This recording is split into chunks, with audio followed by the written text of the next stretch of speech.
All right, the only way I open the studio up now, y'all gotta walk uptown to the Bronx and get breast milk from a Cambodian immigrant. I only drink the finest breast milks. Go out there and milk Cambodia.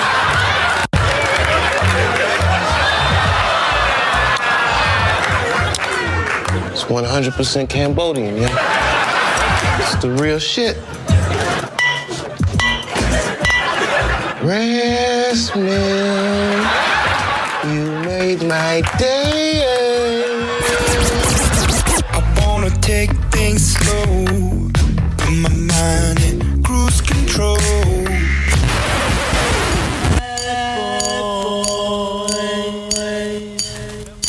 Come out and play. I know you had to do a remix, right? Niggas is mad, I get more butt than ashtrays. Fuck the fair one, I get mine the fast way. Ski mask ways, nigga ransom notes. Far from handsome, but damn a nigga tote. More guns than roses, foes is shaking in their boots. A visible bully, like the gooch disappear. Vamoose, you whack to me. Take them rhymes back to the factory. I see the gimmicks, the whack lyrics, the shit is depressing. Please forget it. You're mad cause my style you're admiring. Don't be mad, UPS is hiring. You should have been the cop, fuck hip-hop. With that freestyle, you barely get shot. Not from Houston, but I rap a lot. Pack the gat a lot, the flame's about to drop.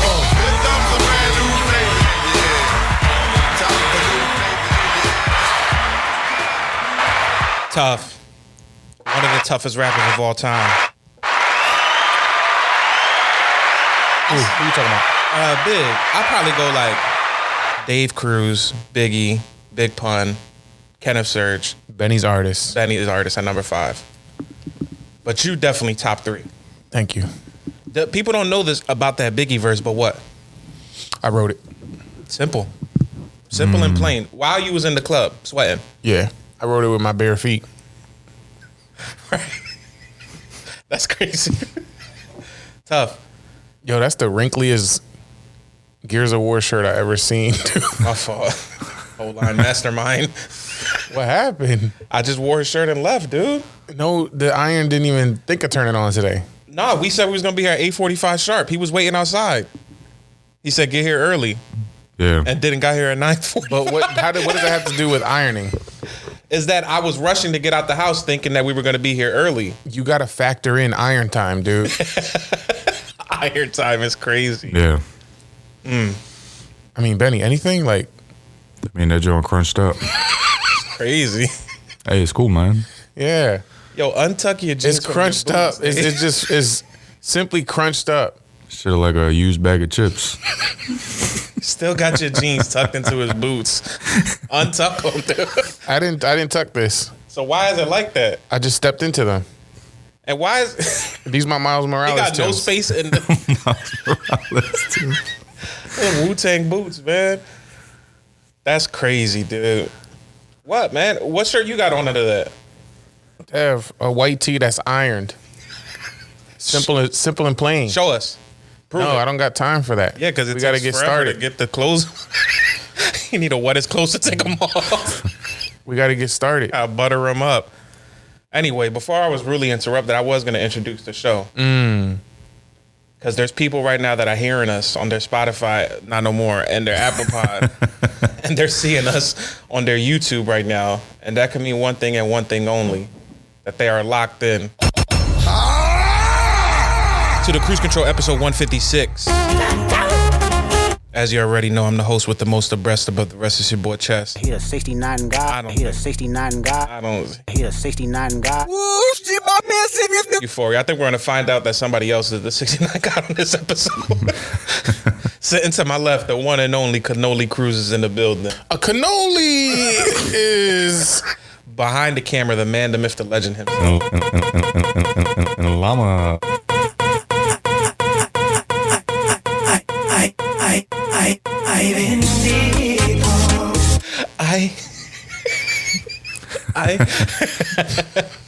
And last one. It's been 1 week to look to me. Look around your world, pretty baby. Is it everything you hope producer half white all the way from across the country is not in the building, but he's here in spirit. What's From up, Poland. What's up with y'all, fellas? You fellas? Stop Poland and fuck me up. Hey, Pellas. And I just rode my Peloton over here to the pod. The Pellas is here. Pea pie po pum. What's up with y'all though? Chilling, man. Just wrinkled, you know. Pea pie po pum. This boy always gotta say food in his onomatopoeias. Come on, man. Pea pie po pum. You weak. Nah, man. I'm chilling though, dude. So perturbed. Nah, it's The all Pellas are so perturbed that they're wrinkled shirts. And your jeans got stretch marks. Yeah, stop being mad at me, dude. Stretch mark jeans. Damn, jeans look like David's belly. That's crazy. A stupid lazy hat with no structure, dude. That's crazy, Hat is dude. boneless. I really hate those hats, by the way. Yeah. Those boneless, yeah. This type of hat? Yeah. Why? They don't all come boneless like that. You got yours extra boneless? That John, that's the Timmy Turner John. I like these Jones though, the dad hats. Devin is an average kid that no one understands. I can't. Y'all both got the same hat on, just in a different color. Cause we know style, we know fashion, you know what I'm saying? I'm back like a backpack rapper. That's what Joey Badass would wear on a Monday. That's exactly what I was going for. Yeah, it's a Joey Badass Monday kind of day. That's John corny. It's all good though. It's wintertime, you know what I'm saying? We trying to feel warm out here. Exactly, and that's another. I just don't understand even the lack of sleeves right now, dude. Your But arms I look got frio. I got this right here. I just took it Yeah, off. We throw in the that flannel studio. back on, man. We in the studio. It is really warm here in the You got the studio. temperature all the way up. Yeah, the temperature is quite right. It's so warm in here. Just to blow the smoke out. See how hot it is? Nah, man. We got to jump right into this episode. People already heard us playing the music in the beginning. And I wanted to maybe save this for a later topic or something, but I mean, we got to start the episode off right. I know everybody here, and if you're listening or if you're on YouTube right now, you have to have locked into that Diddy documentary on Netflix. I think it's called The Reckoning, right? Isn't that the name of the documentary? Spell reckoning. Just came out. That's how you hear it. Go. RECOK. Awning. Good job. Good job. Good job. Good job. Thank you.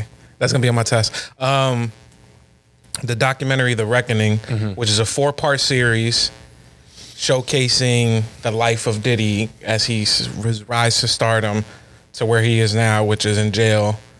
And Produced by 50 Cent, yep, which who is a sworn nemesis. he hates Diddy. But he's been promoting this for a while. Pretty much since all the Diddy stuff came to surface.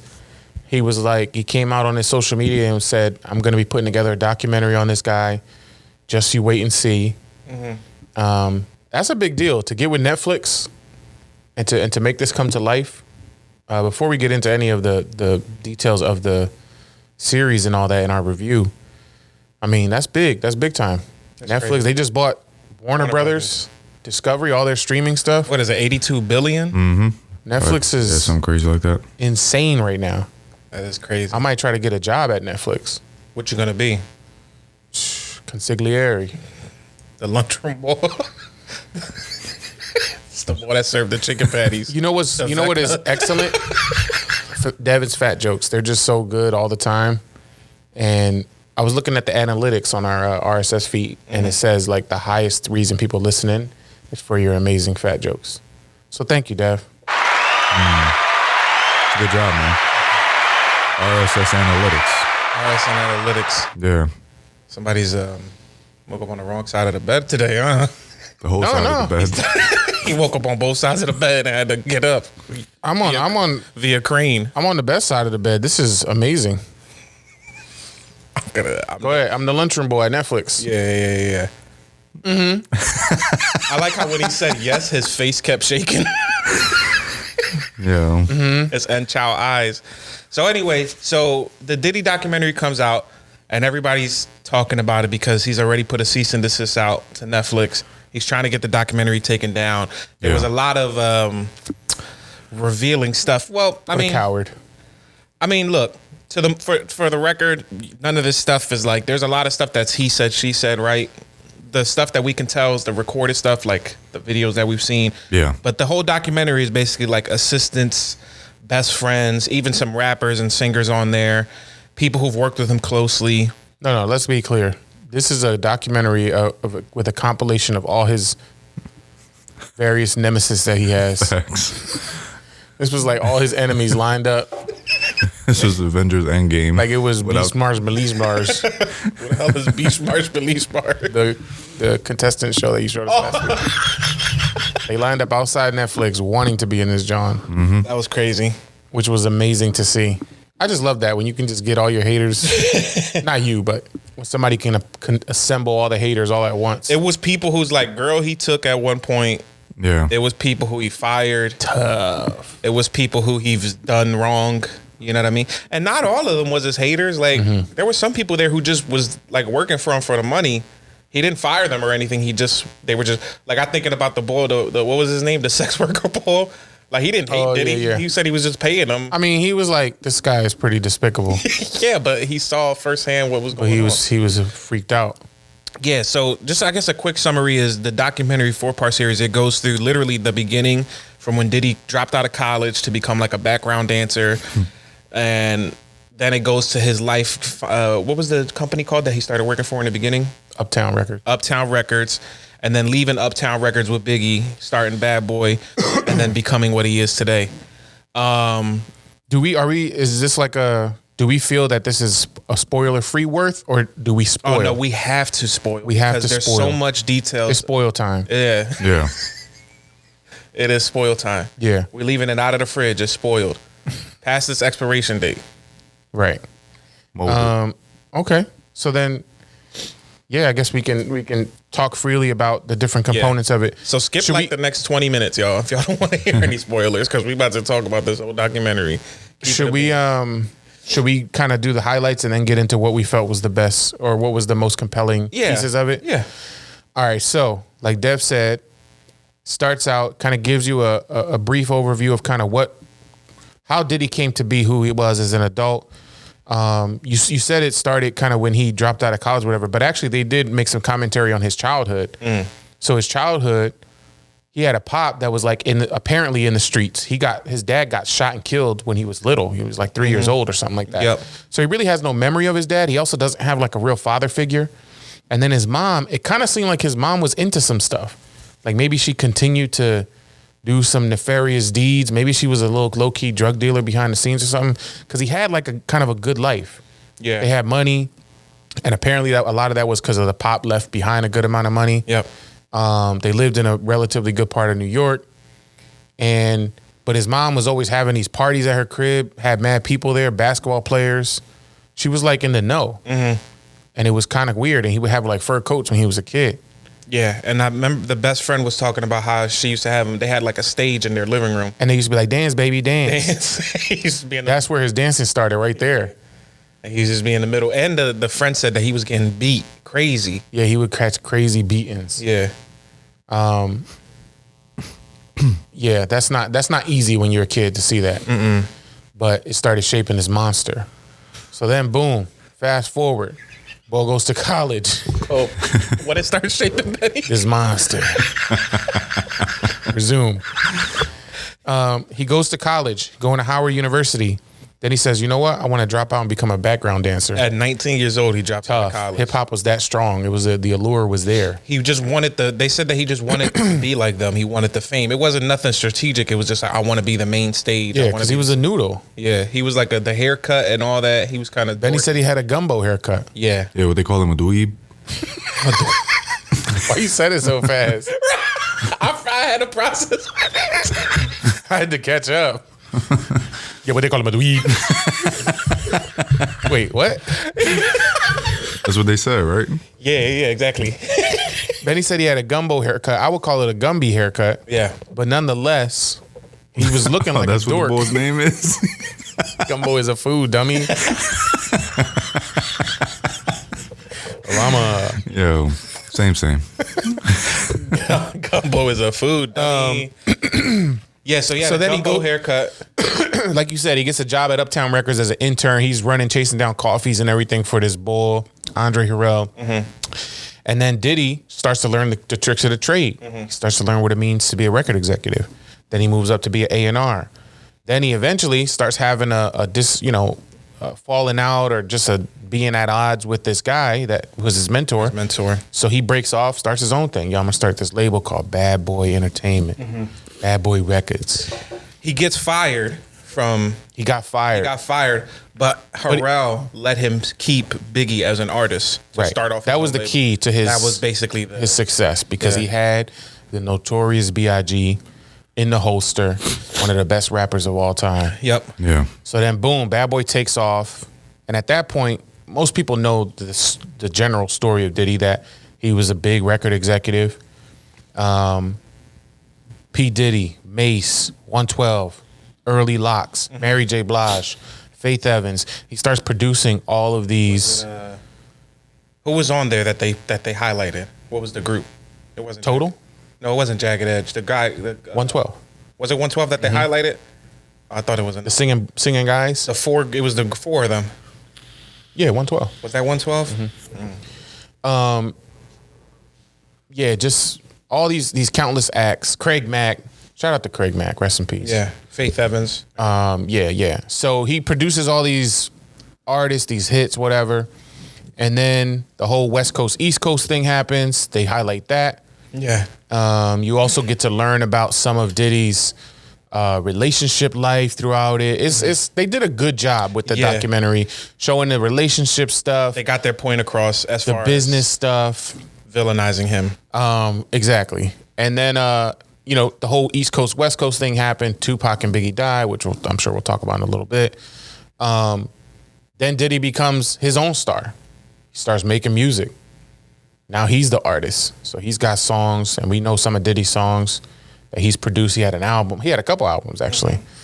Then when the music starts kind of drying up, he goes into reality TV, becomes one of the biggest reality TV people ever. We used to watch them. Making the Band. I was heavy on the Making the Band. Emphasis on the heavy. It was a very popular show. He does the boy making the bands, the girl ones, the rap one, The kid ones. the kid band. I don't think it's the kid making the band. K-pop one. Yeah, he was making all these bands. Right. And then that crashed and burned because he wasn't treating those people right. It started to come out that, he wasn't paying them and that they had these really bad deals. So at that point, Diddy's reputation, and he's pretty well known through the industry for the things that he's accomplished, but also the things that, kind of sit behind closed doors and in the shadows. So it wasn't necessarily a secret that he wasn't the most caring business person, that he wasn't the kindest person to people. And then most recently, they started highlighting the way that he has tried to really put up this image. He kind of transformed into this Mr. Love or Dr. Love, whatever he would call himself. Right. Continuing to put out music on his own and continuing to just dick people over as far as their money is concerned. Yeah. And then through the whole documentary, Diddy himself hired a camera crew to follow him while he's dealing with all this legal stuff. So I guess Diddy was maybe trying to put together a documentary. Yeah. But I think stars just do that in general. A lot of them, if they're big stars, they just hire camera crews to just follow them and document their life. I mean, when you're under pressure like that, there had to have been a sense that he was going to make it out the other side of it. Right. And make a documentary on it. And one thing that I took away from this was these celebrities, they're always looking for the next way to capitalize and make money. So him recording himself, I think, was nothing more than him saying, this is another bit of content that I can use to make more money. Once all this stuff blows over, and like you said, especially if I win, I can make a documentary and show that I was innocent, blah, blah, blah. So he has this person following him around. You hear about some of his latest misgivings, and then it gets to the arrest. You see that he gets arrested, goes to trial. The trial was one of the most interesting parts. And then the whole thing about this documentary was somehow 50 got his hands on the footage that this videographer had on Diddy. They had to give it to them, I think, because I think when they were doing the trial, that was used in the trial. So This footage that we saw? I think it was open because they say in the documentary, like they write it down that they were able to reach out and get access to the video work that they did for Diddy. Oh, I thought this person was just brave and just said like, "Yo, 50, I'll sell you this." That's what I thought. This content. Yeah, I think that since they used it in the trial, it's now public. Like people could just go look for it or go access it. There was also some like unseen, unheard audio and footage from like the Tupac stuff And and the the Biggie Biggie getting stuff. shot. That was sad. So that was pretty much it, and it really painted Diddy as like this person that Evil. He's evil. Yeah, he was a sick. basically sick Diddy's bull. life was a constant. This boy was just pure evil. Boy, crazy. Every bro. villain is lemons, dude. That's what I was thinking. Yeah, he's straight villain. All right, what stuck out to y'all? What was like some of the highlights? Because this, we just gotta say the it. whole Diddy joint is is wild. That's a wild bull. Yeah. Crazy boy. That's a wild bull. His mouth never closes. First of all, he's always like It's just just mouth slightly ajar. it's crazy, man. It's the drugs. Yeah, he was heavy on the drugs. Crazy drugs. He was porking it was a pork session. He was porking everything that moved. Boy, girl, Boy, Polish, whatever. It don't matter. yeah, yo. He was getting Facts. porked. And he was getting rubbed down with crazy baby oil that had all this that drugs was in laced it. with ecstasy. That's crazy. And you gotta wake up with your butt hurt the next morning. That has to be the wildest part, no? I mean, there's wilder parts, but yeah, Dev, I feel like you was because you kind of told us, yo, watch this. it was crazy. So what were some of the most wild things that stuck out to you? The Biggie death was crazy to me. Okay. The setup Say of more. that whole thing was crazy. It's just because you always felt like he had a part in it. But then like when it's broken down in a different way to look at it, because I always looked at it like he was the one that started it. He got his friend shot, and then ultimately like it was his fault because he was His friend meaning Tupac. No, he got Biggie shot. Diddy got Biggie shot because ultimately the beef with Tupac started between them. And then it branched out into Biggie and Tupac when it was really just between Tupac and Diddy.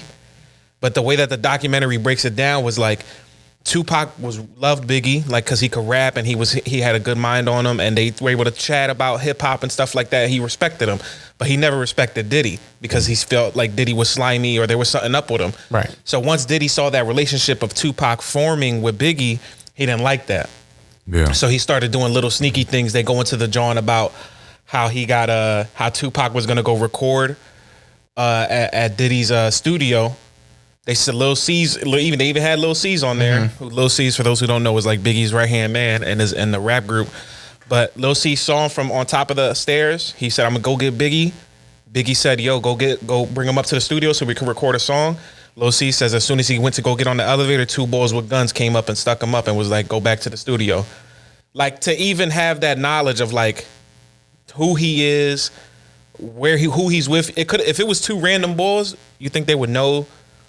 Like Lil Caesar was about to go downstairs and talk to Tupac and stuff like that. Like they wouldn't have no knowledge of it. They wouldn't even know who he is. If you're just trying to get some money, you just going in there to rob somebody and get out. So they already had the knowledge. Like this is Biggie's right hand man. He's going downstairs. We got to get him out. Of there. Clearly they were targeting. Yeah, they were Pac targeting in Pac. that situation. Right.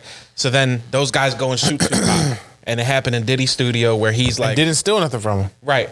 He said, "I had an $80,000 Rolex on," and he was like, "Which thieves, is not going to take that if they're trying to rob me?" Yeah.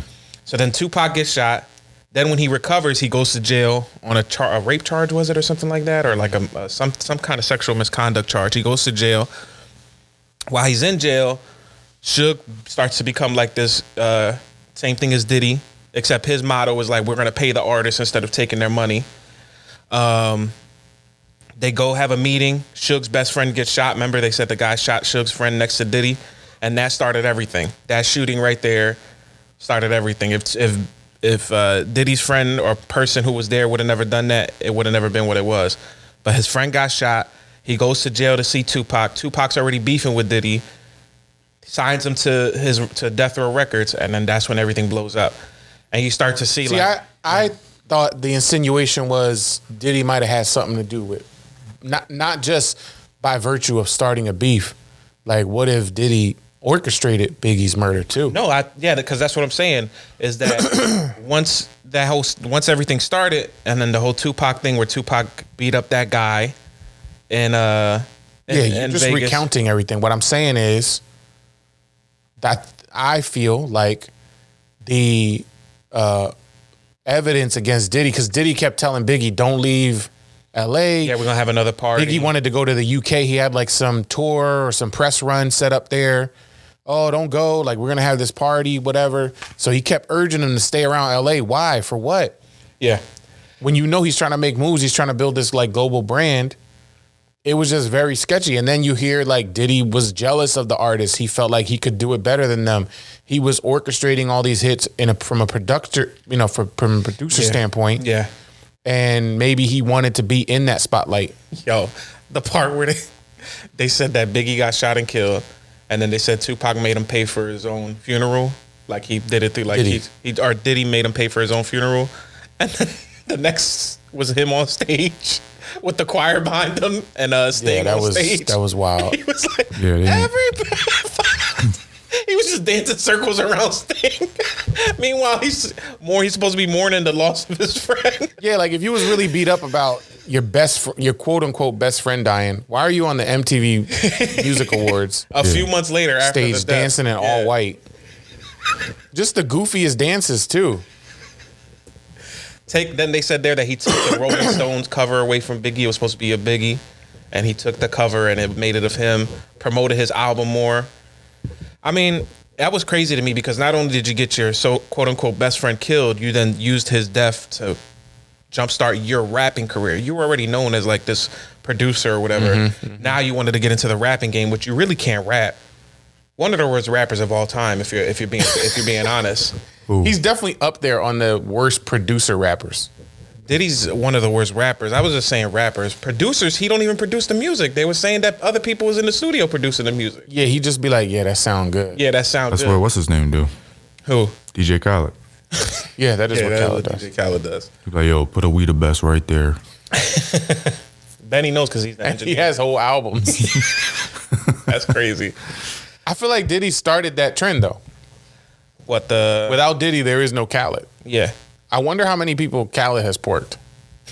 He's probably evil too. No, he got a whole fridge of ice cream. You ever seen that? He got a whole fridge dedicated to strictly ice cream. No way. Bro, if you look it up, if you Google it, I know this is random, but he'll show it off. He shows it off. He opens up a double door fridge and it's stacked. I mean, it's like you go into like a 7-Eleven or a Wawa in the ice cream section. The doors, just all ice creams? The doors are stacked with like all the sandwiches, any sandwich you could think of, even the SpongeBob popsicles, and then on the front of them is just vendors of Breyer's ice cream, half baked from Ben and Jerry's, like whatever you want, it's as much as your heart desires. I'm so serious. And then he got that from Diddy. Diddy had a jar full of baby oil. Baby oil was crazy. Fridge is full of it. That was crazy. The whole part about the sex worker was crazy. Just in general, all the people he has porked. Like you said earlier. Did anything stand out to you that was like, dang, this is really like... Yeah, the pure porkage. Like, he porked his co-founder. It was Porky's point at that point, dude. I don't think you didn't get all the way through, Benny. But at the end, the co-founder of Bad Boy, he says, the interviewer was like, was there any sexual assault? He was like, yeah. He was like, one day, he just came into the office or something. He said something like it was crazy. He woke up one day and his butt was sore. The producer boy that worked with Diddy on his last album, his butt was sore. Yeah, he said that he would wake up some days in bed by himself and then some days with Diddy next to him and they both would be like naked and stuff. And they'd just be waking up like on yachts and random places. And he would just have whole stretches of time that he didn't have no memory of it. Yeah. Because they kept spiking all the drinks. Diddy had cameras all over his crib. Everything was spiked. Everything was spiked, dude. Bro, if you and that's in the chair you sat on, spiked. You put your coat away, the hanger was spiked. Everything was spiked. Anything you touched, his dogs had spiked fur. You want to pet his dog, you want to go to the fridge handle had spiked. Right. Water was spiked. Everything. Anything that you could think of in that John was spiked. The soap, you wash your hands, spiked. The boards in the studio all spiked. You Everything. You raise a volume, you spiked. You forget it. Yeah. Bro. Time was running out. It was 3rd and 1. Spiked. It's crazy. But it's the truth though. Like literally they were saying everything that you could think of, Diddy was just like freaked out about. The saddest part though. The sex worker bull. Yeah. It was straight constant porkage with for like 9 Diddy years and straight. Cassie. He just basically had them as like sex slaves. He flew that guy out to New York, Miami, California. Oh, that was the weirdest. Diddy had like a sex memoriam celebration. Yeah, I seen that. On every March 9th. Yeah, Biggie's death. The anniversary of Biggie's death, he would fly this sex worker out and just make him do all types of craziness with Cassie, with him. And he would wear a mask and change his voice to a southern drawl. I wonder what Diddy sounded like. What was his name? Frank Black. What was Biggie's name? Frank White. His pseudonym was Frank Black. Creative. Hey, this is Tiger. This is Frank Black. Then they said that. Yo, that boy's sick. They said that he was very in particular. Like they said, the sex worker was like to a T of what he wanted to do. So he would tell the boy would get into the room. He'd be like, all right, strip naked. Then he would say, Cassie, walk towards him 2 feet. Right. All right, jerk him off. All right, turn around. Bend over, touch your toes. All right, take your bra off. All right, stand up straight. Yeah. All right, walk 2 steps back. Like he said he was Both of very me show your booty holes. beauty holes. Yo. Put your booty holes together. He said he was very Throw a particular. fart into each other's anus. The most freaked out. And the booty holes were spiked. It was spiked now, dude. Even his words were spiked. It was crazy. But the saddest part though was that girl, Aubrey Day, was it from Danny the King? Yeah, man. That white John that he had her basically on there as she was supposed to be the face of the group, like the pretty one, the star of the show, whatever. So she said that she started receiving like very lewd emails from him. And Jones was lewd. And she actually read one out loud, and it was like, I'm just sitting here stroking my penis right now. Sent her a picture of his man's and was like, I'm just thinking about how you could rub daddy's shoulders while like he kisses you on your face or something. Start saying all this crazy Freaked out via email. Yeah. How you get on Gmail and type this stuff out, yo? With AOL. And like, and then the part at the end, the part at the end though with the John who said that she walked in on her getting raped, and the John said that she had no memory of that at all. Yeah, man. That was crazy. That was crazy. She looked like in like pure disbelief / denial / I don't know what was going through her mind, but she basically was like, I have no recollection of this. If this happened, I don't even want to think about it. Yeah. Yeah. So if she was that drugged out or because she said she never drank, she never drank liquor around him, or she never drank. She said it in the documentary. She was like, you don't need what. Benny, has he not been listening, dude? No, but that's you. what Did you watch the documentary? It's for the you don't controllers. need to drink around Diddy. Everything is spiked. It's for the couch spiked. The microphone she was singing on to record the album spiked. Yeah. The air she was breathing. Spiked. You ever had spiked oxygen, dude? Yeah. Spike don't play with girls. It's Spike Central around Diddy, man. Yeah, that's crazy. It was spiked up, and you not safe. He was in there spiking off. That's crazy. Spiking off. That's crazy. Benny, what was the most audacious thing? We've covered a lot. Pause. Yeah. Yeah, I What was have the most covered a lot. audacious thing that you saw? Well, I think Benny wasn't a fan of the first episode. Yeah, let's state that for the record. Yeah, Benny turned it off early. I did. And then He fell asleep. He was spinning off, looking at all this baby oil. But he fell asleep early, and then he said, Which I kind of understand, because the first episode was a little slow. every documentary or docu-series, if you're going to do the whole from the beginning, like when he was young, it can be a little boring. it was very boring. It doesn't start like explosive. But even that part was integral to like what he became. Yeah, that was when the demon was being built and created, Yeah. dude. Yeah, I thought it was pretty funny that he had to be taught cool. Like Bo was just a goober. Yeah, he was a goofy goober, dude. He was a goofy goober, and he was like, "Yo, I just want to be cool like you guys." He wanted to be cool like Heavy D. Yo, he quit school to go dance in the back of videos. For Heavy D. With a 5XT on. That's crazy. Yo, that's crazy. Yeah. I mean, I got through most of it. You did try to play I'll Be Sure in the text thread, though. What you In mean? our group chat. You was Wow. like, he learned cool from I'll Be Sure. I'll Be Sure was pretty damn cool, dude. Was, Night yeah. and day, right? Night and day. I was always sure. The ladies loved him. He had a unibrow. Unibrow was going crazy. Unibrow going crazy. And Diddy stole his girl after 2 years. Yeah, what was up with Diddy stealing people? He just was jealous. He would just wait. Though. Constant jealousy. Remember they said he would wait? Like he would just wait for them to break up with the dude. It wasn't like he was stealing them. He said it took him 2 years to get I'll Be Sure's girl. Yeah, but still, he was plotting. Yeah, he was Yeah. plotting. Weak. Diddy. Did he really stole Betty Johns? Then he almost killed Kid Cudi. Remember that, John?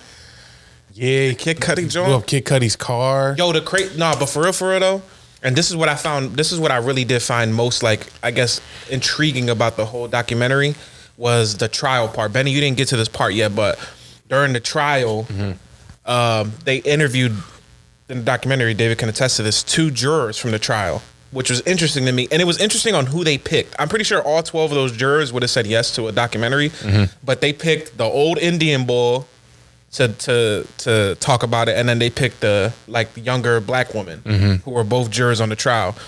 So they start talking to him, and they get information out of them about how the Indian bull was like, I don't even listen to rap. I didn't know who this bull was. I was just there as a juror. The black John was like, oh, I know who Diddy is. Like, I listened to his music growing up. I used to watch Making the Band. Like, I was a big fan. But, I was a big fan, She was a big fan, Gio. But she said, like, she knew that this was a trial and they were going to take it seriously.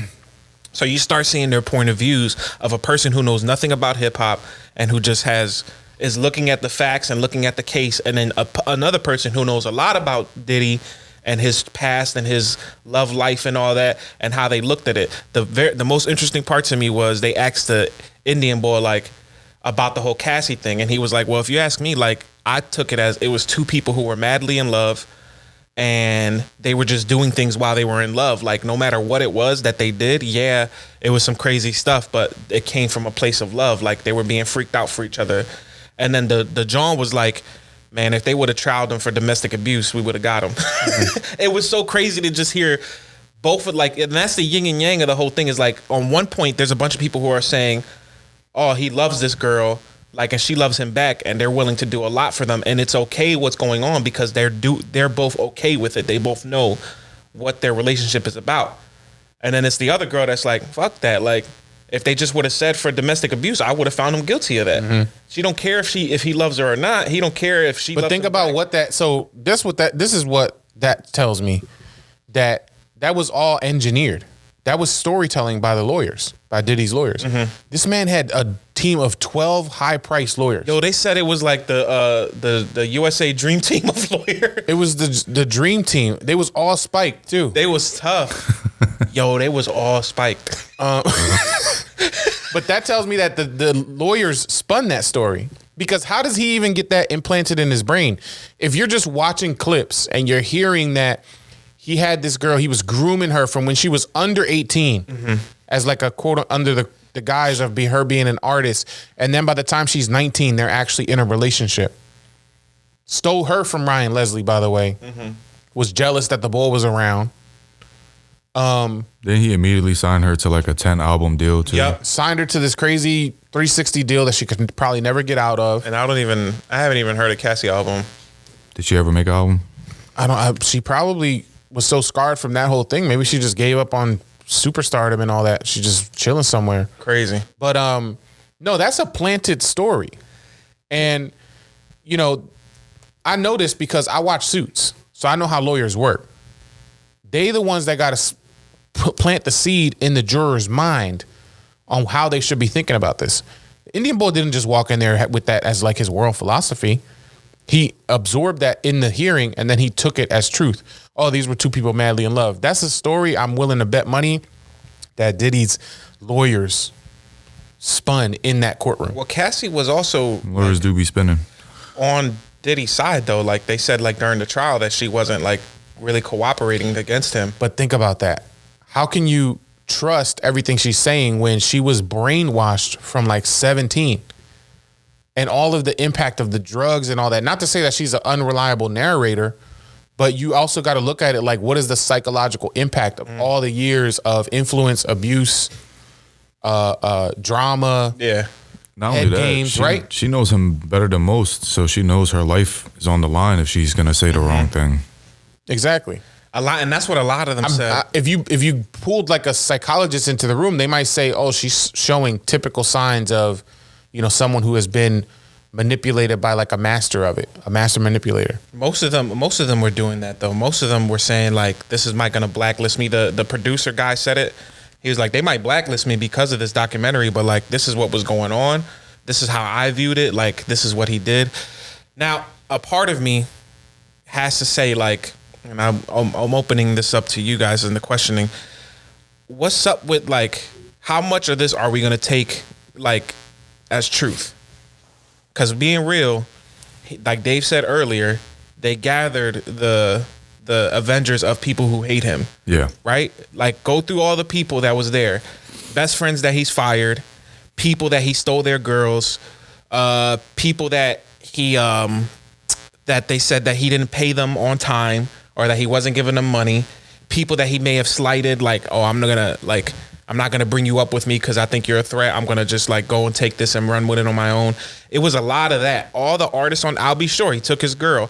The boy, little the producer guy, he even says in the documentary, he never paid me. Yeah. So now you're in a documentary because he didn't pay you. The John, the John from Stranger Things. The John from Stranger Things. Nose started bleeding. No, but the John from Daddy Decane, same thing. She was supposed to be the megastar of that group, and 10 days later he kicks her out of the band. So it's like, was she slighted? I'm not saying that to kind of give them, I believe them, and I don't want to victim shame. You know what I mean? Like, I don't want people to feel like that's what I'm doing, but it is the other side to a coin. Everybody has to admit that. The other half of the Danny Decane, Dirty Money group, she kind of backed him a little bit. Yeah, she did it in a documentary. The one that he kept giving voicemails to or whatever. Because she was crying and she said that she loved him. Right. But she also said that he did her dirty. How? Because when she was going through the shit with her custody battle, yeah, he never helped. He didn't help. He didn't give no money, no lawyers. Is that that's another thing? She was slighted by him because he could have helped her a lot with her kids and he didn't. So now but she ultimately backed him in the documentary. Look, to answer your question, yes, I ultimately believe the picture that's being painted of Diddy. Yeah. That he's a monster. Here's why. I'm just going to put this on because it's so warm in here. I want to feel more warm. You better chill, Dev. That flannel is spiked. Every breath. Do I think that there are people in Diddy's hemisphere that saw him as ultimately a valuable asset or a plus additive to their life? Yes. Do I think he's maybe done right by some people? Sure. But where there's too much smoke, there's got to be fire. Yeah. Like mad people have died in this guy's general vicinity. Yeah. Whether it was the Stampede thing or that was crazy. Shine going to jail for 10 years and the person that got shot in the face in that club that night, whether it was Suge Knight's friend who got shot and killed. That whole thing in the bathroom at the studio when he was older with his son, he went in this room with his son and the other boy, and Little Rod found that guy shot and killed. Yeah. And then he died in the hospital a few days later. Yeah. Like there's too many people dying around one person. Yeah. If one person died around me, y'all would be looking at me like, yo, Dave has like, that's kind of crazy. Yeah. Now imagine if like 10 people died around you, 4 or 5 went to jail. Yeah. Crazy. That's all the drug, like there's just too much smoke around this nastiness that I can't discredit the nastiness and think like, oh, people are wrong about him. That's one thing that it's too much. That I He's agree foul. with, though. That's one thing that I agree with. If there's too much around it, it's crazy. Like if there's so many people saying that, you know how many other mega stars there are out there in this world, and you don't hear nothing about them as far as this craziness, like getting people killed, right, and raping people and drugging people and making prostitutes. But it also like puts that perspective, like this all got exposed as of recent, right? Yeah. Who else is out there moving like this? That has that much power, that has that probably much money. so many people. Yeah. Yeah, like there's no way he's standing alone in this. And that is what concerns me more. But I feel like it's so easy to not, like, as easy it is to get that done because you have all the money and power, I feel like it's just as easy to not do any of that. Yeah. You get what I'm saying? For sure. But it's a what's it called, a coin flip, because you're just all this is like we're all human beings. We all have our flaws, our issues, our weird eccentricities, our vices. Eccentricities, dude. Yeah, this man is Sorry. intelligent. Yo, that's crazy. Sorry, Dev. I'll use different words next time. Tough. That word was spiked. That John had me look. Mortal Kombat at the end when you die. Dev woke up sore. We all My brain knows about eccentricity. we all have our things. Yeah. But imagine you just give $1 billion to a person that just got some weird. This is what's going to happen, and you don't know who these people are that are coming up. You want to assume every big name celebrity or personality that they also have this amazing spirit and humanity and perspective on life, and that's part of what made them famous. Absolutely not. There's not people always that get true. mad rich, and they are terrible. They're terrible people, or they got some real effed up worldviews, and they just happen to have a lot of money, and the money gives you access to do these things on a grander scale. Yeah. I mean, I get it. It was ridiculous. Because like going back to the first episode, which is why, again, I would agree with Deb that the first episode was important. If all he ever wanted was to prove that he was a gangster and a street dude like his dad, it explains everything. If all he ever wanted was to maintain popularity and feel like he could throw a nice party, it explains everything with his mom and the way that she lived her life. Like you can trace it all back to that. And I think that's why the documentarians showed that early life story, because Diddy was a fake gangster who ended up doing some actual seemingly criminal gangster stuff, getting involved in all this violence and all that stuff. And he was also this boy that just had this need to be loved and adored and throw parties and be this lavish personality, because that's what was ingrained in him from childhood. It usually ties back to that simple of a concept. Yeah. It's crazy, man. I'll say this, watching that, like I said, I think the most important part to me was the last episode with the jurors. I think that was important because that was the time to either put this man away for jail for life and let him sit there and rot, or what, he got 50 months, I think, right? He got 50 months time served.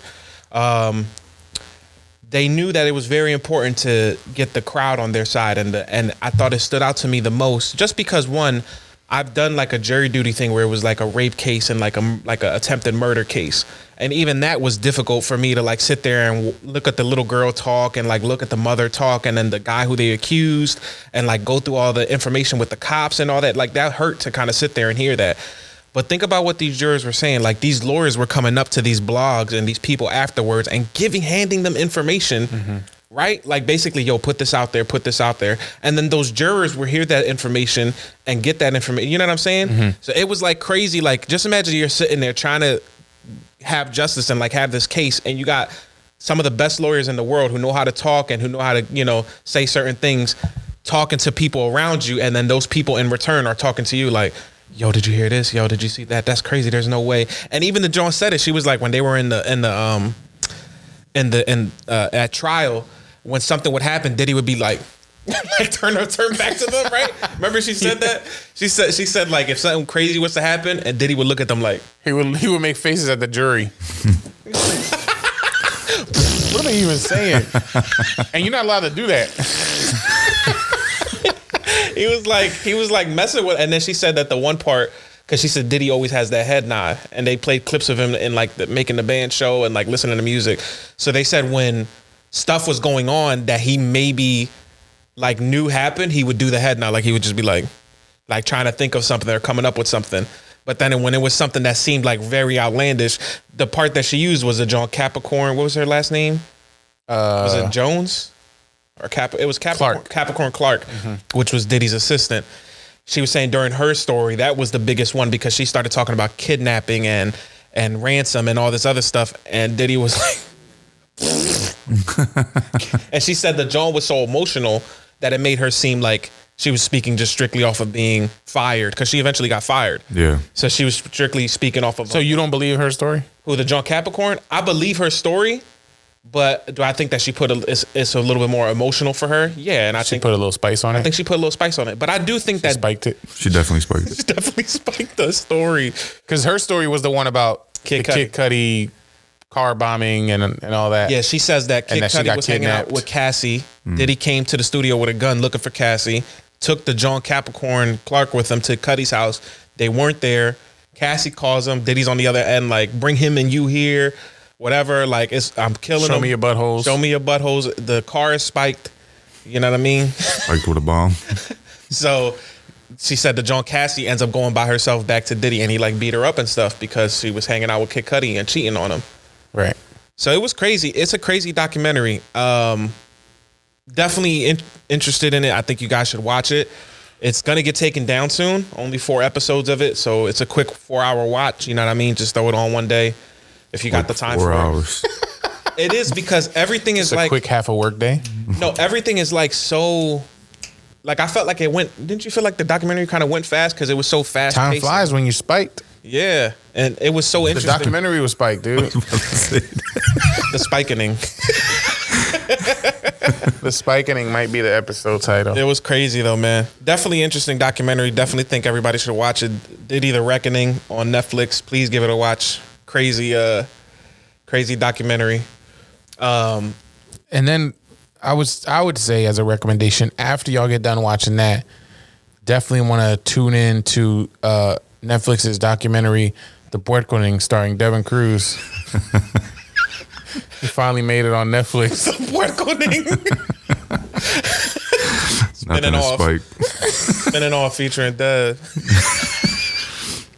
No, yo, I know we wanted to talk about this Diddy story, and I know we want to get to a top 3, but I gotta tell y'all this story. It literally happened yesterday. And I want to pose the question to you guys. Like, have you ever been in a situation where you knew you had to kind of be like straight face, but what happened was so hilarious that like you just couldn't help yourself and you had to start laughing at like a, you know what I mean?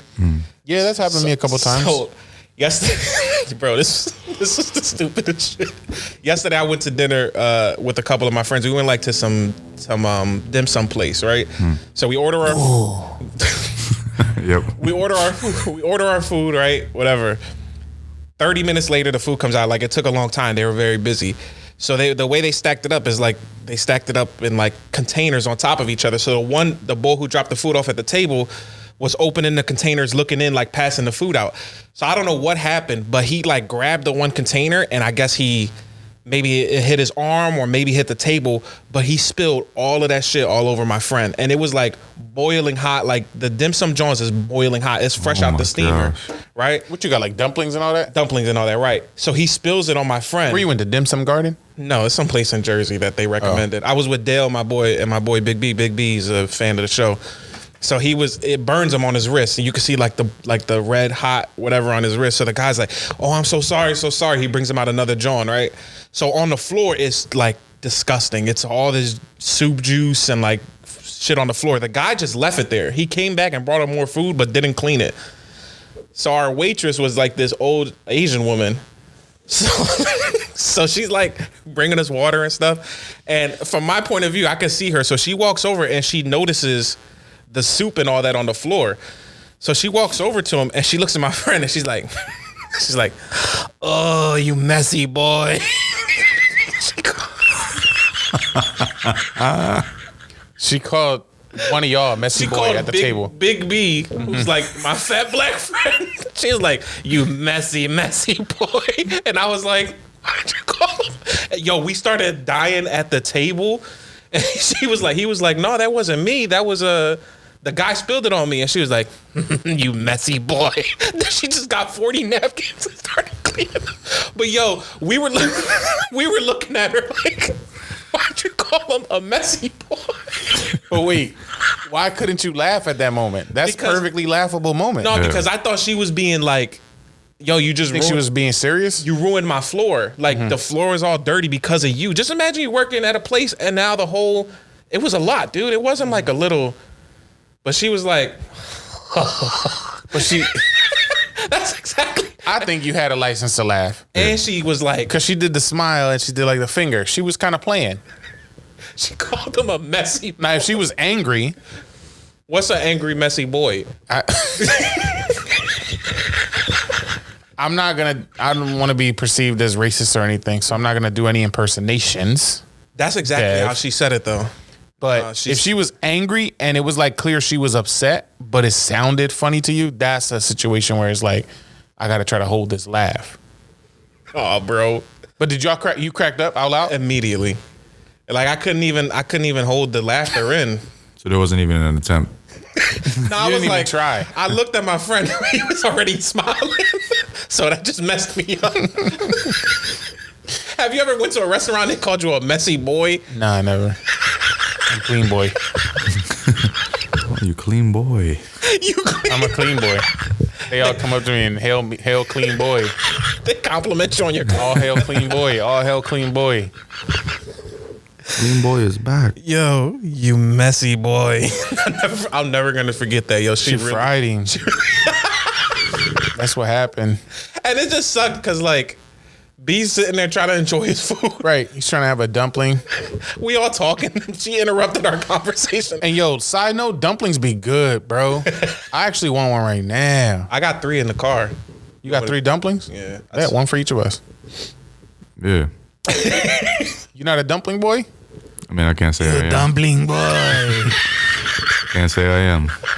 Have you never had it or you just don't like it? I've had them. It's just not like something. Yo, this boy, Betty's weak. You getting type corny nowadays, bro. Bro, why? Because I don't go searching the earth for dumplings, bro. Yeah, dumplings are good. Why you gotta be so anti things? I'm not anti things. I just said this. It's not anti episode 1. It's right? not in my rotation. Like anti dumpling. What else are you anti, bro? Yeah, bro. Coke. Definitely anti Coke. Shout out to Pepsi. I respect that. Yeah, man. Shout out to our sponsors. Nah, that was hilarious. Dumplings are good, man. Yeah. Nice little pork soup dumpling, dude. That joint be steamy. Yeah, and we went to this place that was like Michelin star rated dumpling John. You went to a Michelin star rated? I don't want to be perceived as a. It's gonna be like. Oh man. You ever had a funny like You was in Jersey. There is no Michelin stars in Jersey, Dev. Bro, that's what the menu said. It said the Michelin. They lying, bro.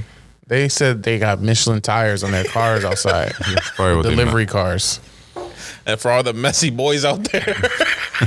And messy stars. Yo, that shit had me dying, man. And then what's up with the bull dropping it and not cleaning up after himself? He was so embarrassed. He went and quit. He went and did what's that when they murked themselves? Sudoku. He should say Sudoku. Sudoku or something like that. It is something like that though. Harajuku Barbie. What's it called? Sudoku. No, Sudoku, I think. It's called Bukkake, right? That's the Diddy John. It was Spike. What? We had a Spike dumpling. Called when Are you Googling samurais kill themselves from shame. Or just samurai suicide. That's what I just Googled. Seppuku. Sudoku. I'm willing to bet TJ was listening to this like, it's called seppuku. Don't it feel like something he would be mad about? TJ do be having random knowledge. Why don't y'all know that? It's called seppuku. Y'all don't do research. Yo, to commit seppuku was crazy. Because you spilled dumplings on a messy boy. I apologize. Yo, she called the biggest dude at the table a messy boy. I just felt so bad. I'm like, it could have been me. I could have spilled it. She went right there. Straight up. There's 3 of us at the table. Crouching tiger, hidden mess. Nah, that's hilarious, yo. Shout out to Beto. I love that guy. It's just shout out to everybody involved. Hopes and prayers, thoughts and prayers. I'm wondering when me and Benny gonna get invited to dumpling night. Well, Benny don't like dumplings.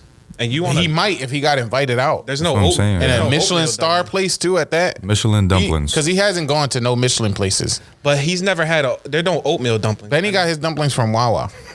That's crazy. No steam. No steam at all. So he needs to have the real deal dumpling. That's why I mentioned Dim Sum Garden. Shout out to them, our sponsor for today's episode. Yeah. They have some of the best dumplings in Philly. The spikening. Continental Star rated.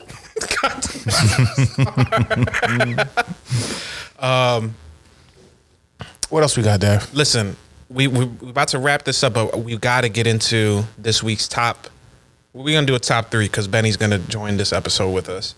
Yes. But we do this every year, and it's about that time. Again, this year, I think this is part 3 or part 4 of us doing this top 5 or top 3. What? Spotify Wrapped, or for Benny's purposes, I know he uses Apple Music Wrapped. I got Spotify. Oh, you use Spotify now? Yeah, but I'm a Spotify boy now. No, last year he was on Apple though, right? No, 2 years now. Spotify. Oh, Like you're more Spotify than you are Apple. I don't have Apple at all. Spotify boy. Oh, you Spotify messy Spotify. It's December 7th. They keep doing this Wrapped earlier and earlier. Yeah. I can't wait for next year when I get my Spotify Wrapped in October 25th.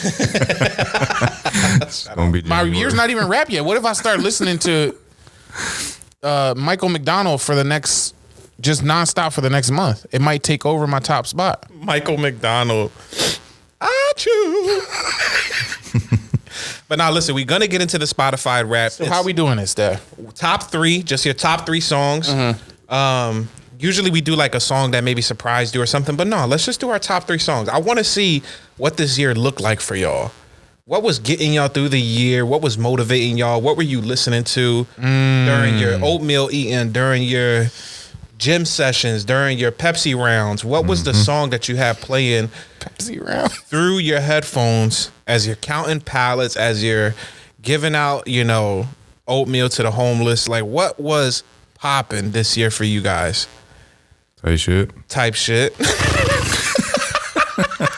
Let's see. Firstly, should we do some of the quick stats?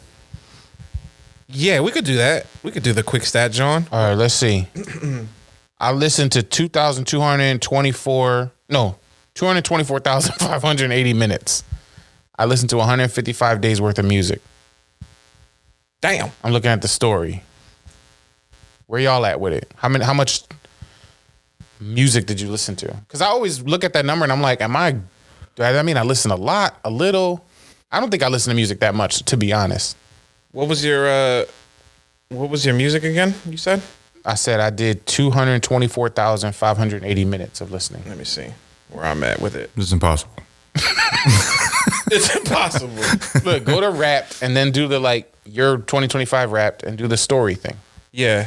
Yeah. And it should be how there. many minutes was it?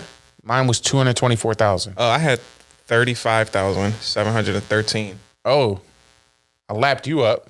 Yeah. You got a daughter though, don't you play lullaby sounds? That's what I'm saying, bro. What's your he's listening cheating. minutes? 10,000. It's supposed to have Apple Music, dude. He's cheating 10,484. on Spotify. Nah, it's because Benny doesn't do the he doesn't play the lullabies. He sings them himself. Hush, little baby, don't say a word. It says I listen to 237 genres. I listen to 314. So I listened to 136. you have way more minutes than me, but less genres listened. Yeah. It's one track. His top track is going to be Hush Little Baby. My top genres was pop rap, space music, urbano Latino, children's music, R&B. music. Space music. I'm listening to beep boop bop beep beep.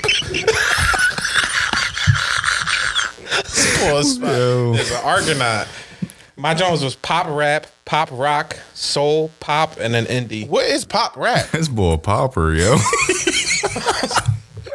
Let it. You a teeny popper. My genres were trap, alternate R&B, deep house, pop, and country blues.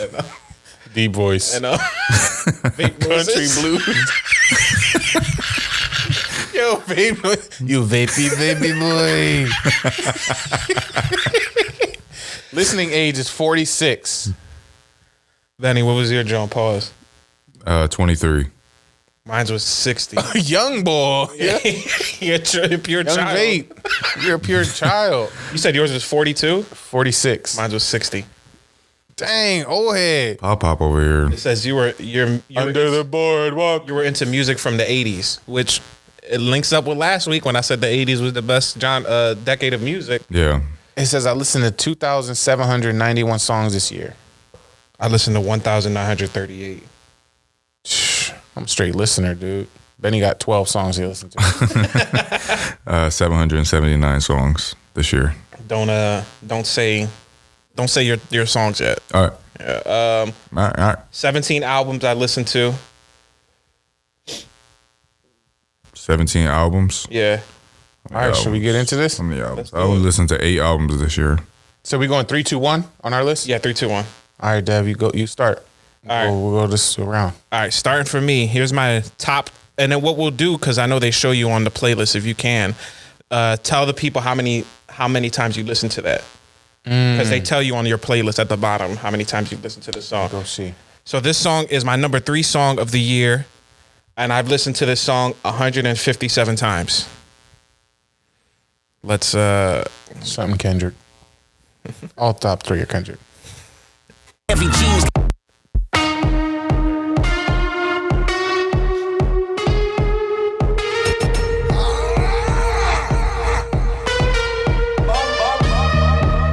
Sí, señor.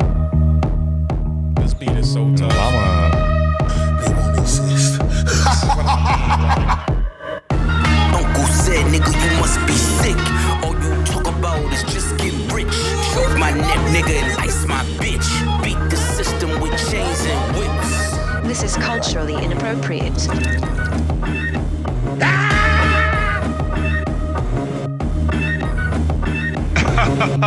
You run from the spirit of repossession. Too much enamel covers your necklace. I buy bitches, you buy them sections. You buy watches, I buy collections. Misery's fueling your aggression. Jealousy's turned into obsession. What I mean. Reality TV is mud wrestling. Some sign checks I know better than. Beware of my name that there's delicate. You know I know where you're delicate. Crush you to pieces, I hum a breath of it. I will close your heaven for the hell of it. You think it'd be valor amongst veterans? So that was your number 3? That was my number 3. This is what I definitely mean by, just imagine Dave, we sitting here and Benny's like, yo, I got this beat I want y'all to listen to. And he throws on Chains and Whips beat made by him. I would carry Benny out of here in his chair, dude. Parade him through the city. Nobody knows why you're doing it. Just walk down Broad Street, solo parade. That'd be the craziest day of my life. I spike all my streets. 45. Just see me. Right, instant seppuku for me, dude. Immediate kill myself. I apologize. I'm like, Benny, you messy boy. That'd be crazy. Benny would become the messiest boy if you ever did that, dude. That's Actually, crazy. 40 napkins on the ground. Yo, shout out to Pharrell for being him. But that was Chains and Whips, clips featuring Kendrick and Pharrell. That was my number 3 song. I listened to that song, hold on, because we said we were going to do this, 157 times this year. That was your number 3 at 157? That was my number 3. Yeah, yikes. Jesus. That's already past my 1. Yeah, it's past it? my 1. In terms of listens, yeah. I don't know how you listen to that song 157 times. That's crazy. Wow. Tough. Wow. All right, Benny, what you got at 3? Number 3 for me is Evil Jordan by Playboi Carti. Okay, I like that, John. That's got a good beat. That's Young exactly boy. why I listened to it 62 times. Young boy. What a young boy. Yo, when this beat drop, my soul leave my body. Spiked all How many the way. times you listen to it? Sí, 62. señor. 62?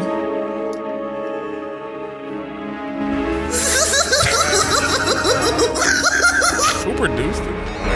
Benny. If Benny produces, we're gonna be in this studio right now, dude. Hey, yo, Jerry We Chestnut. will be warm. We be dummy warm. Cardo produced this, John. Shout out to Cardo.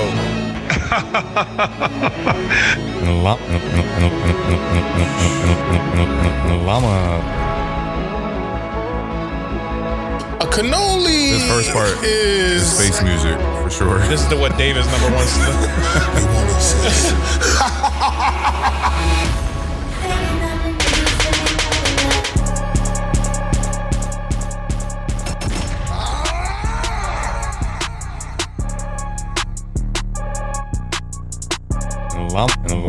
Llama. This beat is tough. I'm not mad at it. First I go whip out the bow. This is where I get mad at it. My life is out of control. I'm telling you, nobody I enjoy music more. It's like it's just the vibe. So high, got high my face. This not a rock star face. But what is he saying? Thug in my face. 0, 0, 0, 0. Tell her he to saying? go Don't chase. matter. Monkey nuts, hold it, baby. I got He could be on his John speaking fucking gibberish. That's what he's doing, Kurt. Yeah, this fucking beat though. A cannoli I just put in my boots, ain't like worried this about no song. rank. Put a nigga down, channel 2, front page. I'm with it. You was just asking for some change, now you change. Yeah, I told you. Shout out to Cardi, Evil, Jordan coming in number 3 on Benny's list for his top 4 or his top 3 songs listened to this year according to a Spotify Wrapped. My top 3 does show why my age was 23 though. Dang, I'm looking at an NBA Youngboy number 1. I might be a YN. David, number 3, please. Coming in at number 3 for me. The sounds of a spaceship. This John was on the what was that movie when they went into Intergalactic? What's that song? Interstellar.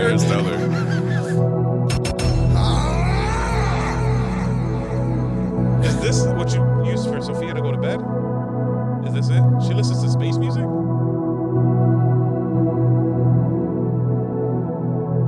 Weightless. The song is called Weightless Hours Bye. by Ice Bar and Bergman That's fire. from the Drift Beneath the Stars album. Just wait until the Iceberg and Bergman documentary come out and David finds out who he truly was.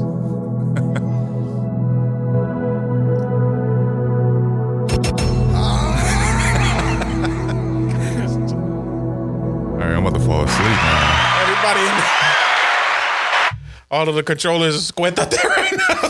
So that is Weightless Hours by Ice Bar and Bergman. I had 147 listens. Dang. Fire. Sophia was never awake. Constantly quit out there in Dave's crib. Yeah. That's my number 3. Shout out to Ice where you Bar at? and Bergman. Number 2. Number 2 for me. My number 2 and 1 artist are the same. Mm-hmm. So this artist was big on my playlist this year. Mm-hmm. No. Surprising, it's not Kendrick. Kendrick and Imagine Dragons were my top 2 artists that I've listened to this year, which they always are every year. Yeah. But this year, this is Every year. This is my number 2. course. This is my number 2 right here. The song is called "Loser" by Tame Impala. That joint made it to your number 2. It came out 20 minutes ago. When did it come out? Hey, yo, Jerry Chestnut, I put my fucking dick on your Great track, chestnut, nigga. Fuck out of here. September 3rd. It's easy, You didn't listen to nothing else when this dropped, yeah.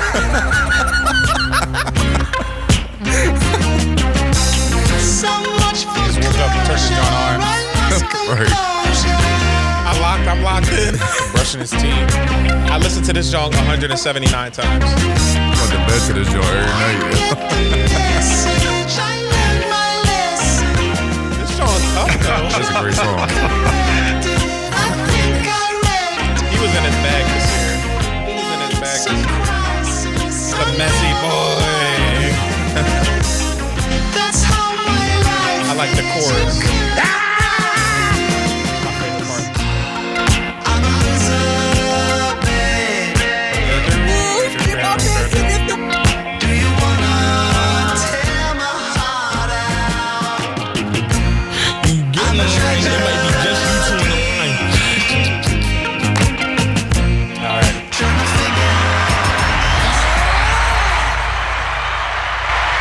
Tame Impala's "Loser," which came out September 3rd. That's wild. That is crazy. What is that? September, October, November. We're in December, January, February, March, April. So what's that? 3 or 4 months? And 3 or 4 months. And I listened to this 179 times. For 3 or 4 months, yeah. And what's crazy? All right, we'll go on to the next one. Benny, what's your number 2? My number 2 is "Not Out" by Quavo and Takeoff. This is a straight preteen right here in front of us, yeah. Bro, 23. That's adult. Yeah.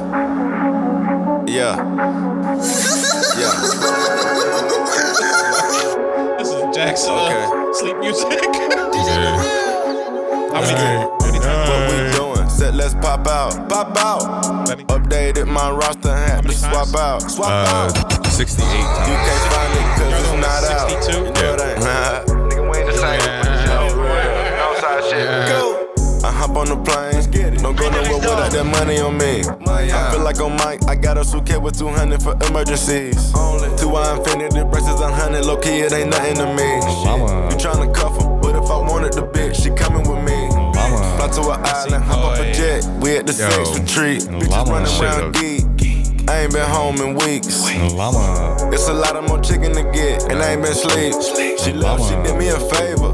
Now I done turned to a beast. I been get so much you could, so this bitch told me she want me give her some ease. You kidding me? He tried to play with the game, fuck him. Bring out the broom and sweet.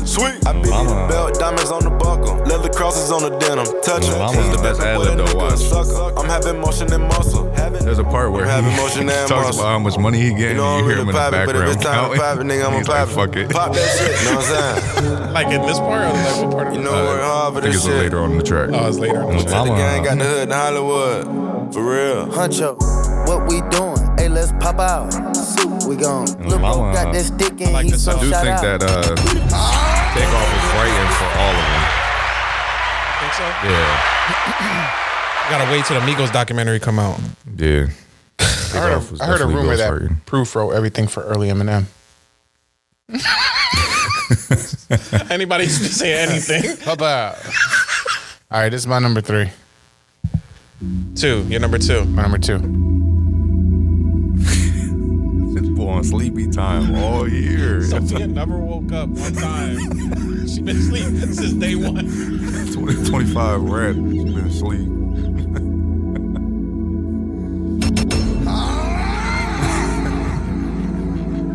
What's the name of this joint, Dave? Where the Fog Begins. How many times did you listen to it? 151 times.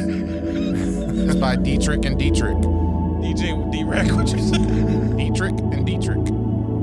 It's spelled the same? Tough. You ever figure out where it began? Yeah. Where the Fog Begins now. So you just kind of shows up. You was just fogless. You never seen Fog start? I seen the movie The Mist. That's mist. It's not fog. It's the same thing. Stupid boy.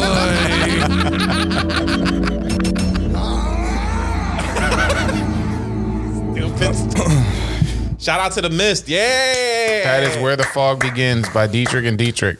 DJ Dietrich. My list is turning up. Yeah. The next joint is going to be somebody snoring. It's a snore sounds. My number 1 song. I already told on your year that's already wrapped up. That's year's already wrapped. I'm done.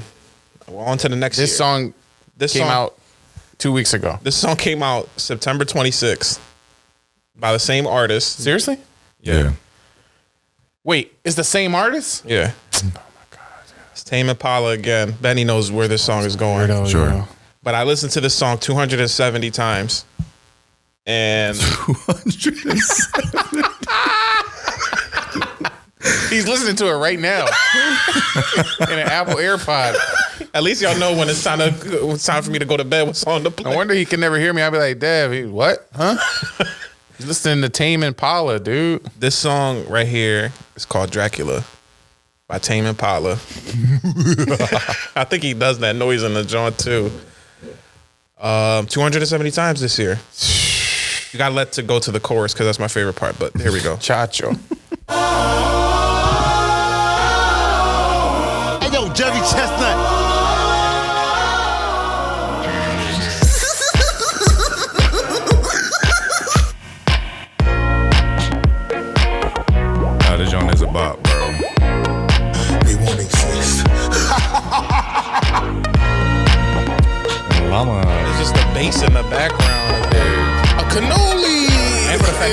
everything by himself.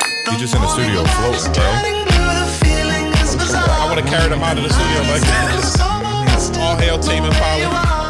The shadows they keep me pretty like a movie star. That makes me feel like Dracula. And I hope it's you and me. In the darkness I would never leave. It's easy, Lamar. Never see me in the light of day. It's far too late. The time has come. I'm on the verge of caving in. I run back to the dark. Now I'm Mr. Charisma, fucking Pablo Escobar. My friends are saying, shut up, Kevin, just get in the car. I just wanna be right where you are. Oh my love, in the end I hope it's you. Funky Town, dude. Facts, bro. In the darkness I Out of the Sunny Time. I like the chorus. Chorus right now. What is this? Pre-chorus bridge? run from the sun like Dracula. Run from the sun like Dracula. Run from the sun like Dracula. Spectacular. Shout out to Tame Impala, dude. That song tough. It's a good joint. That joint is tough. For comparison, I also really, really enjoy that song, and I listen to it 10 times. It's not. It's on your list of Wrapped. It's on my top 20 top songs 2025. They give you like, They give you 100, I think. yeah, 10 times. I listen to it 10 times. And you listen to it 270? 207. 17. Yeah, they give you 100 songs on your Spotify rap. Yeah. I bet you all of mine are sleep songs. Yeah, never waking up. Benny, what's your number one most played song? Oh, no. All right. I got the Family Magic Gal on here. The one. From Encanto. That's tough. My number one played song is Stick to the Models by Future. Stick to the models by Future. Good night, son. Yeah, my son falls asleep to trap beats. Get some sleep, son. Here's the wizard. Llama. ATL Jacob, ATL Jacob. What up, Never coming down.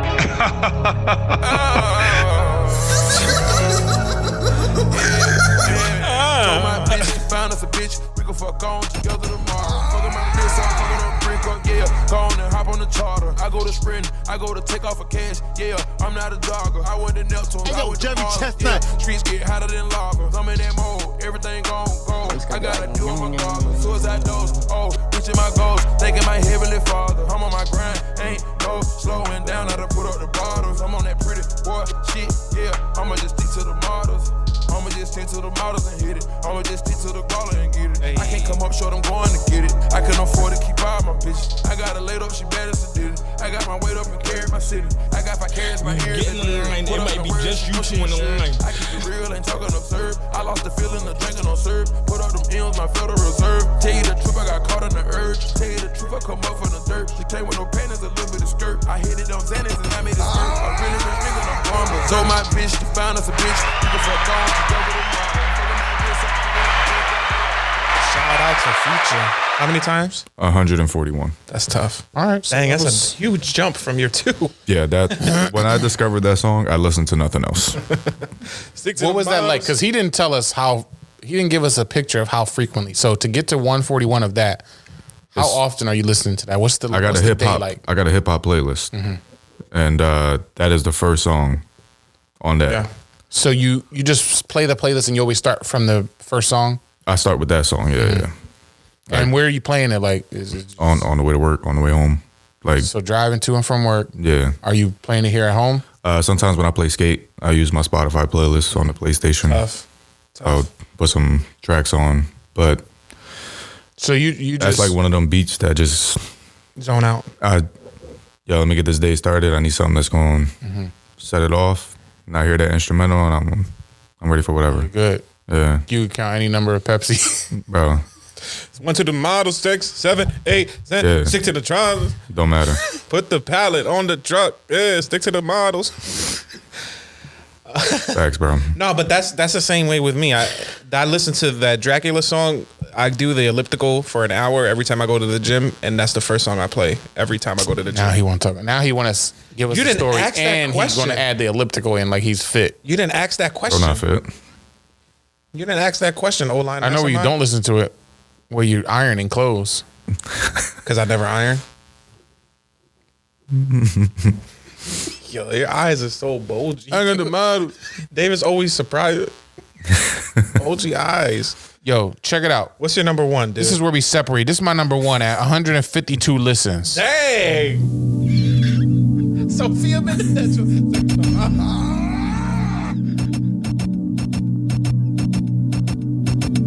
Yo, Sophia. What's Sophia's REM cycle? She probably constantly in sleep.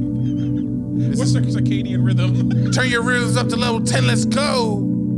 This is called Drift Beneath the Stars. Eisbar Bergman.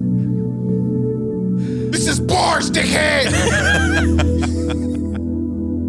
Sophia be knocked out at this house. Yo. Lucid dreaming with this joint, bro. Produced by Diddy. Sophia be hitting the folks to this job.